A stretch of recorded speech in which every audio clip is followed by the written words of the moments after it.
Have you ever been yelled at for simply enjoying your own backyard?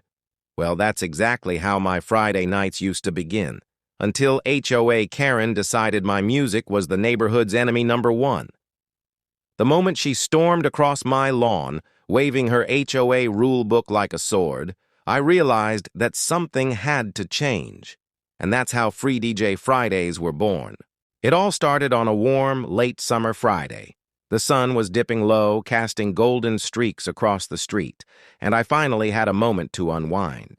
I set up my little portable speaker on the porch, queued up a playlist full of upbeat tunes, and let the music hum softly into the air. Nothing crazy, nothing loud, just the kind of background music that makes a weekend feel like a weekend. But apparently, Karen had a sixth sense for what she considered unacceptable. Before I even hit the first chorus, I saw her storming toward me from the edge of her driveway. Arms crossed, lips pressed tight, face red as a tomato, she looked like she was about to declare martial law. I froze, unsure if I should lower the volume or apologize for the crime of existing in my own yard. "This music," she said, pointing at my speaker like it was a threat to world peace, "violates HOA noise regulations. You need to stop immediately." I blinked. "It's barely above conversation level," I said. "That's not the point," she snapped. "Noise disrupts the harmony of our neighborhood, and I am responsible for maintaining standards." Standards. That word would haunt me for weeks. She wielded it like a weapon, expecting everyone to cower under its weight. I tried to compromise, lowering the volume slightly, but the spark had already ignited. As Karen marched back to her house, I glanced at the speaker and an idea hit me like a drumbeat in a remix. If she hated my music, maybe it was time to turn it into something everyone could enjoy, and make it so big that she couldn't stop it. By the time the sun had set, I knew what I had to do.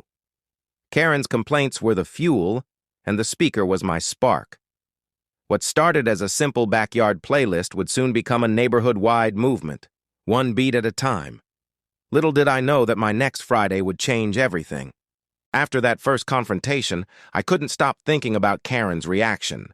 Her scowl haunted me, and her words, "violates HOA noise regulations," replayed in my head like a broken record. But instead of getting angry, a wild idea began to form. What if I didn't just play music quietly anymore? What if I made it big, something that couldn't be ignored? Something that turned the tables completely? I grabbed my phone and opened the neighborhood chat group we jokingly called the Survivors of Karen. I typed, "Hey, anyone want to come over Friday night for some music, free snacks, small speakers, nothing crazy?"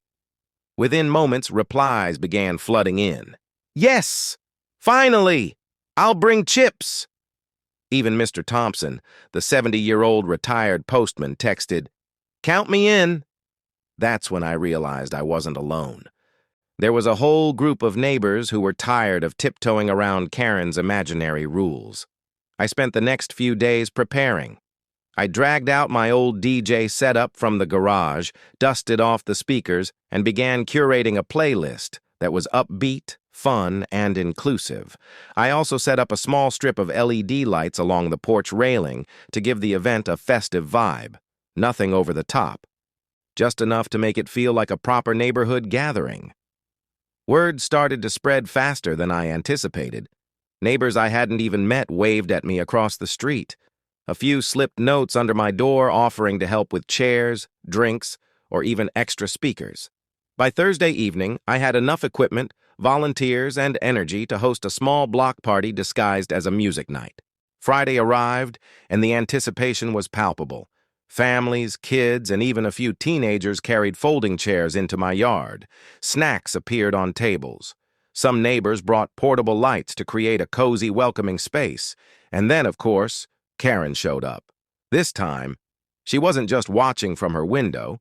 She was on her porch, arms crossed, glaring at everyone like she had personally sworn an oath to stop our fun. But this time, things were different. The neighbors weren't intimidated. They smiled, waved, and even started dancing as I hit play. Karen's fury only seemed to fuel the energy on the street. The first beats dropped, and the yard transformed from quiet suburbia into a lively, joyful gathering. And just like that, what started as a tiny act of defiance became a full-blown movement. Music was no longer just for me. It belonged to the whole neighborhood. Friday night finally arrived, and the energy on the street was electric. What had begun as a small act of rebellion against Karen's overbearing complaints had transformed into a full-blown neighborhood event. Chairs lined the driveway, tables were stacked with snacks, and string lights twinkled along fences, creating a warm, inviting glow.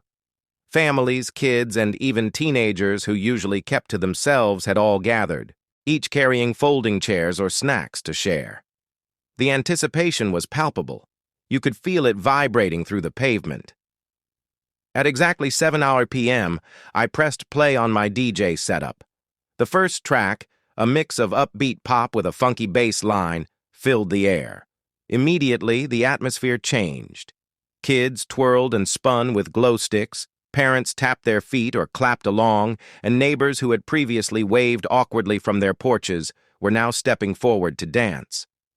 Laughter and cheer replaced the usual suburban silence, and the street seemed to pulse with a new energy, one that Karen couldn't control. Speaking of Karen, she appeared again. This time, she wasn't behind her curtains. She was standing on her porch, arms crossed, lips pressed tight, glaring at the crowd like she had personally sworn an oath to stop this madness. "This is unacceptable!" she shouted. "You're breaking HOA rules!" But the more she yelled, the more unified the neighbors became. It was as if her anger amplified our fun. People cheered louder, danced more freely, and even waved at her as though to say, "We're not stopping!" I took a deep breath and cranked up the volume slightly, adding a few scratches and sound effects for flair. The crowd erupted. Adults and kids alike moved to the beat. Neighbors who had barely spoken before were sharing smiles and snacks, and the music became a shared heartbeat connecting everyone. Karen's frown deepened, her clipboard shaking in her hands, but she had no allies. Every house on the block had someone enjoying the music, making her complaints meaningless.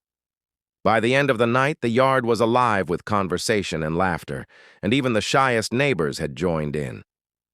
Karen, realizing she couldn't control the street, retreated inside, muttering under her breath.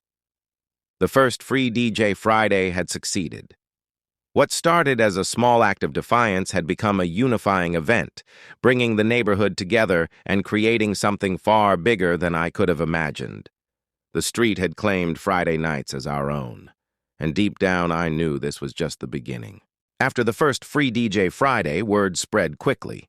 By the following week, neighbors were genuinely excited, bringing chairs, snacks, and even small decorations to make the street feel festive. People who had barely waved to me before were now chatting, laughing, and eagerly anticipating the music. The energy was contagious, and the community began feeling something that had been missing for years: unity. Of course, Karen didn't take this sitting down. The moment she noticed the growing crowds, she escalated. She appeared on her porch earlier than usual, clutching her clipboard like a shield and muttering about noise ordinances and rule violations. She even made a point of pacing in her yard as if she were patrolling, scowling at every gathering neighbor. But her efforts had an unexpected effect. The more she tried to intimidate the group, the more determined everyone became. It was almost comical. Children waved at her cheerfully, teenagers laughed at the exaggerated gestures, and adults simply smiled, continuing to set up chairs and speakers as if her anger were invisible. That Friday, I decided to embrace the momentum. I upgraded the DJ setup with a few extra speakers, added a playlist that blended classic hits with contemporary tracks, and even put on a small light display along the porch railings. By 7 p.m., the street was buzzing. The crowd had grown significantly. New families, neighbors from adjacent blocks, and even curious joggers stopped by to see what all the excitement was about. Karen watched from her porch, muttering complaints under her breath, but there was no stopping the growing wave of energy and music. As the first song played, the street erupted with dancing, laughter, and chatter. Kids spun with glow sticks, adults clapped along, and even the shyest neighbors found themselves moving to the beat. It was clear that Karen's authority no longer mattered. The music had created a shared joy that no rulebook could undo. Each beat strengthened the sense of community and empowered neighbors to reclaim Friday nights as a time of fun and togetherness. By the end of the night, Karen had retreated indoors, frustrated and powerless, while the street remained alive with conversation, smiles, and laughter. It was more than a block party. It had become a movement. The collective defiance wasn't loud arguments or complaints. It was joy, unity, and the unstoppable beat of music that brought everyone together. And I knew, deep down, that Free DJ Fridays had evolved from a personal act of rebellion into a neighborhood tradition that Karen couldn't control, no matter how hard she tried. By the fifth Friday, Free DJ Fridays had become an unmissable event. The street buzzed with excitement long before the music even started. Folding chairs lined driveways, tables were stacked with snacks, and neighbors carried small decorations, fairy lights, and even glow sticks for the kids.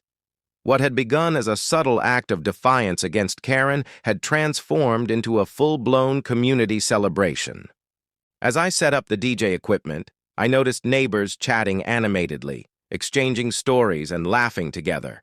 Even those who had previously been quiet or reserved were now fully engaged, helping with speakers or passing out refreshments. The street felt alive with energy, a stark contrast to the silence that had dominated the neighborhood before.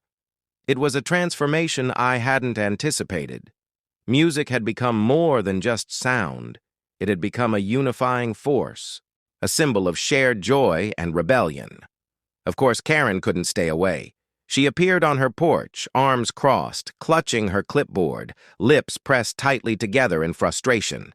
She shouted, "This is not approved! You're breaking HOA rules!" But the neighbors didn't flinch. If anything, they cheered louder, waved at her, and continued dancing. Her attempts to assert control were futile. The collective spirit of the street was stronger than any rule she could throw at us.